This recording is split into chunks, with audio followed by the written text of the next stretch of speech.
찾아가는 말씀 기도 시간입니다. 오늘도 하나님의 은혜가 성도님들의 가정과 일터와 이웃 가운데 넘치시기를 주님의 이름으로 축복합니다. 오늘 우리에게 주시는 하나님의 말씀은 요한복음 3장 1절부터 5절까지 말씀입니다.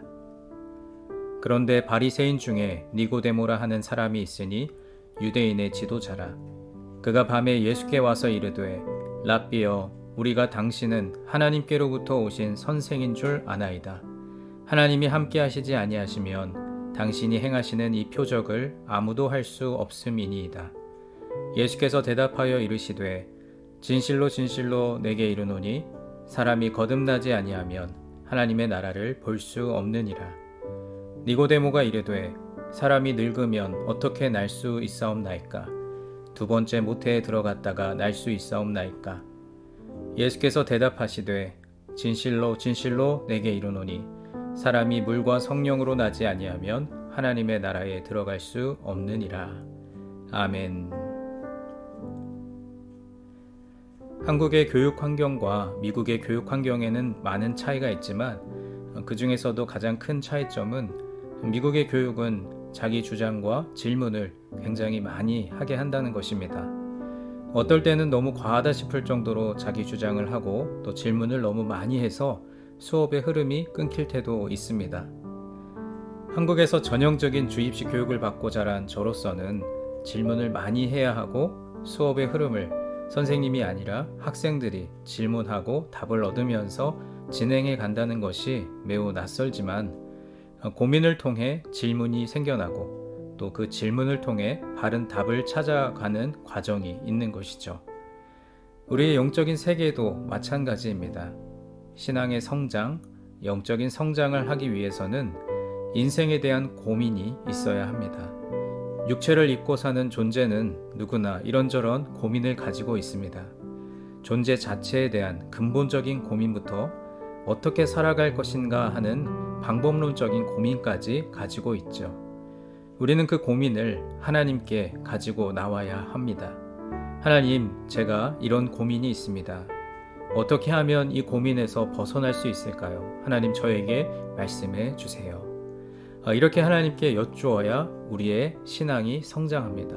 결국 믿음의 성장은 고민과 질문으로 시작하는 것이죠. 오늘 본문에는 큰 고민을 가지고 주님께 나아와 위대한 성장을 이룬 한 사람을 만나게 되는데 그의 이름은 니고데모입니다. 성경은 그에 대해서 두 가지를 알려줍니다. 첫째는 바리새인으로서 율법의 행위나 기도, 헌금, 금식 등으로는 완벽하게 율법적인 사람이었습니다. 둘째로 그는 유대인의 지도자, 즉 모든 유대인들 중에 70명만 누릴 수 있는 권력을 지녔던 당시 유대인들의 최고 의결기관인 산헤드린의 공회원 가운데 한 사람이었습니다. 결국 그는 종교적으로도 완벽한 바리새인이고 정치적으로도 힘과 권력을 가진 사람이었습니다. 그런 그가 밤에 예수님을 찾아왔습니다. 왜 밤에 찾아왔을까요? 바로 사람들의 시선 때문입니다. 바리새인이고 산헤드린 공회원 중 한 사람이었던 그가 대낮에 예수님을 찾아가면 사람들의 입방아에 오르내릴 것이 분명하기 때문에 그는 사람들의 시선을 피해 밤에 주님을 찾아갔습니다. 그는 주님께서 행하신 표적을 통해 주님은 분명 하나님께서 보내신 분이라는 사실을 알고 있었습니다. 70명 산헤드린 공회원 모두가 예수님의 표적을 보았지만 한 사람도 이런 고민을 하지 않았습니다. 오직 니고데모 혼자만 이 고민을 가지고 있었습니다. 그렇게 고민을 가지고 찾아온 니고데모에게 주님은 거듭남에 대한 말씀을 하셨습니다. 주님께서 보실 때 니고데모가 속히 거듭나야 하기 때문에 즉시 이 말씀을 하신 것이죠. 그런데 그는 이해할 수 없어서 이렇게 질문합니다. 예수님, 사람이 늙으면 어떻게 다시 태어날 수 있습니까? 저 같은 사람이 다시 태어나려면 어머니 뱃속에 들어가야 한다는 말씀입니까? 어찌 보면 당연한 질문이죠. 예수님은 다시 한번 그가 알아듣기 어려운 말씀을 하십니다. 사람이 물과 성령으로 나지 아니하면 하나님의 나라에 들어갈 수 없느니라. 참 니고데모로서는 이해하기 어려운 말씀이었습니다. 그런데 여러분, 이 예수님의 말씀을 풀어보면 이런 내용입니다. 태초에 하나님이 흙으로 빚어 육체를 만드시고 그 코에 생기를 불어넣어 생명이 되게 하신 것이 바로 사람입니다. 그런데 우리가 어머니 모태에서 태어나는 것만으로는 완전한 출생이라고 할 수 없습니다. 왜냐하면 육체로만 태어난 존재는 그저 육체가 보는 것, 만지는 것, 느끼는 것이 전부라고 생각합니다. 하지만 영혼은 아직도 흑암 가운데 있습니다. 그런데 사람이 거듭나면 영의 눈으로 보게 됩니다. 육체가 보는 것을 넘어서 영으로 보기 때문에 입체적으로 보이지요. 사람의 마음을 보고 하나님의 마음을 깨닫고 느끼며 하나님의 시선으로 세상을 바라봅니다. 이전에는 육체가 만지고 감각하는 것이 전부였는데 이제는 영적인 감각으로 깨닫습니다. 영적인 지혜가 생기는 것입니다. 우리의 머리와 세상적인 지식이 전부가 아니라는 것을 깨닫습니다. 하나님께서 주시는 영적인 지혜가 우리의 마음과 생각을 가득 채웁니다. 이렇게 거듭나면 우리의 삶이 완전히 달라지는 것입니다. 주님은 니고데모에게 물과 성령으로 거듭나야 한다고 말씀하셨습니다. 물로 거듭나야 한다는 것은 자아가 죽어야 한다는 뜻입니다. 예수님 시절에 세례받는 사람들은 요단 강물에 들어가서 물속에 깊이 잠겼다가 다시 올라옵니다. 물속에 깊이 잠긴다는 것은 옛 자아의 죽음을 의미합니다. 나의 옛 자아, 육체로 살았던 옛 자아가 그 흐르는 물에 떠내려가 버리고 물속에 수장된다는 뜻입니다. 이렇게 물로 거듭난 사람은 성령께서 인도하십니다. 성령의 음성을 듣고 성령을 따라 살게 됩니다. 주님께서 말씀하신 바 물과 성령으로 거듭나야 한다는 말씀이 바로 이러한 의미입니다. 주님께서 사랑하시는 여러분은 과연 물과 성령으로 거듭나셨습니까? 우리는 지금까지 나의 육체가 살아있으니 나는 산 존재라고 생각하지 않으셨습니까? 하나님께서 우리의 영이 다시 태어나야 한다는 것을 끊임없이 말씀하고 계심에도 불구하고 여전히 흑암 속을 헤매고 있지는 않으십니까?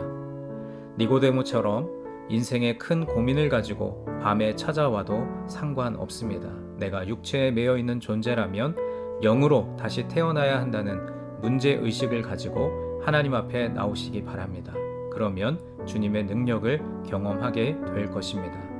오늘 우리가 이러한 영적인 고민을 주님께 가지고 나아가서 물과 성령으로 거듭난 존재로서 하나님 앞에서 성령의 인도함을 받아 바르게 살아가는 하루가 되기를 주님의 이름으로 간절히 축원합니다.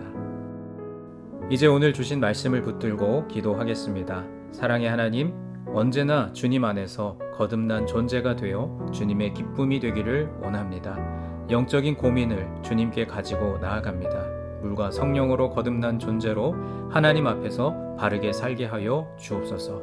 우리 함께 기도하겠습니다.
두 번째로 교회를 위해서 기도하겠습니다. 오늘은 특별히 환우들과 장기 결석자들 그리고 타지에 나가 계신 교우들을 위해서 기도하겠습니다. 주님, 유니온의 환우들과 여러 가지 사정으로 교회에 나오지 못하고 계신 교우들을 축복하시고 그들의 마음과 육신이 날로 더욱 강건해지게 하옵소서. 어디에 있든지 늘 주님과 동행하는 삶을 살게 하옵소서. 우리 함께 기도하겠습니다.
마지막 세 번째로 세상을 향하여 기도할 때 특별히 우리의 조국 대한민국과 우리가 발을 딛고 살아가는 이 땅 미국을 위해 기도하겠습니다.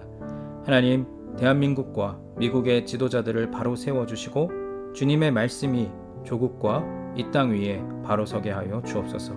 경제, 정치, 문화, 사회적으로 여러 가지 어려운 상황들을 극복해 나갈 수 있는 지혜를 더하여 주옵소서. 함께 기도하겠습니다.